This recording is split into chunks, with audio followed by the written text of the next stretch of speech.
Assalamualaikum warahmatullahi wabarakatuh. Perkenalkan, kami dari kelompok 2. Di video kali ini, kelompok kami akan memperlihatkan bagaimana proses budidaya bawang merah secara hidroponik dari awal penanaman sampai dengan panen. Nah, video ini kami buat untuk memenuhi laporan praktikum mata kuliah budidaya tanaman semusim. Bagaimana proses budidayanya? Simak video berikut ini. Pada proses kali ini, kita memilih dan menyiapkan alat dan juga bahan untuk melakukan praktikum. Pada praktikum kali ini, kami melakukan percobaan pada satu umbi. Proses yang pertama, memilih 340 umbi dengan kualitas yang baik. Pastikan umbi tidak ada yang busuk dan dengan ukuran yang sedang. Setelah itu, timbang 340 umbi yang sudah kita pilih untuk membandingkan berat umbi di awal dan setelah panen. Jangan lupa potong sepertiga bagian ujung umbi. Campurkan 1 sendok fungisida ke dalam 500 ml air, lalu campurkan ke dalam 1 ember air. Tuangkan larutan fungisida dan juga air ke dalam media tanam dan campur bahan hingga merata. Saatnya kita masuk pada proses penanaman. Yang pertama, mari kita menyiapkan gelas plastik yang telah dilubangi untuk media tanam. Lalu masukkan kain flanel ke dalam gelas plastik. Kemudian masukkan bahan yang sudah tercampur rata ke dalam gelas plastik dan pastikan media terisi sampai penuh dan sedikit padat.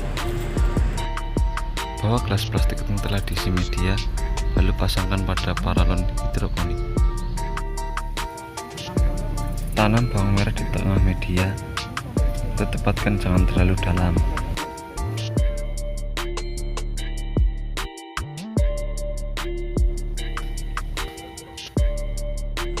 Kelompok kami melakukan pengamatan yang dilakukan selama 1 minggu sekali. Pada saat pengamatan, dihitung berapa jumlah umbi, jumlah daun, dan juga tinggi tanaman. Pengamatan ini dilakukan sampai dengan 56 hari setelah semai. Ada beberapa faktor yang mempengaruhi tumbuh dan berkembangnya tanaman bawang merah. Adapun faktor tersebut adalah: yang pertama adalah faktor tempat atau lingkungan, yang kedua faktor media tanam. Tentunya, bagaimana struktur media tanam tersebut, apakah kering, basah, atau lembab.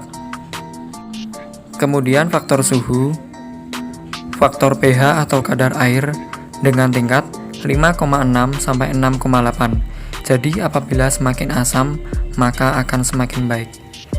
Selanjutnya, faktor yang disebabkan oleh jamur atau penyakit, dan faktor nutrisi atau pupuk, serta yang terakhir adalah faktor cahaya yang juga mempengaruhi proses berkembangnya tanaman bawang merah. Pada saat pertumbuhan tanaman, tentu tidak terlepas dari serangan penyakit. Adapun penyakit yang sering menyerang pada tanaman bawang merah yaitu Leiofusarium atau penyakit moler pada bawang merah yang menyerang dari daun sampai akar dengan gejala tanaman yang cepat layu, akar membusuk, daun tanaman yang terkulai, dan daun melintir dan mengerut. Warna daun menjadi kuning dan melengkung, serta penyakit moler ini disebabkan adanya jamur patogen Fusarium oxmorum. Memasuki akhir tanam, tanaman bawang merah sudah siap dipanen. Ciri-ciri tanaman bawang merah yang sudah siap dipanen adalah: yang pertama, kebanyakan daun tanaman bawang merah sudah mulai rebah. Yang kedua, tanaman bawang merah yang siap dipanen, daunnya mulai mengering dan berwarna kuning pucat. Kemudian, pangkal tanaman bawang merah mulai pucat dan lemas. Jika sudah siap dipanen, umbi berwarna merah dan teksturnya keras, serta akan menimbulkan aroma yang khas dari bawang merah.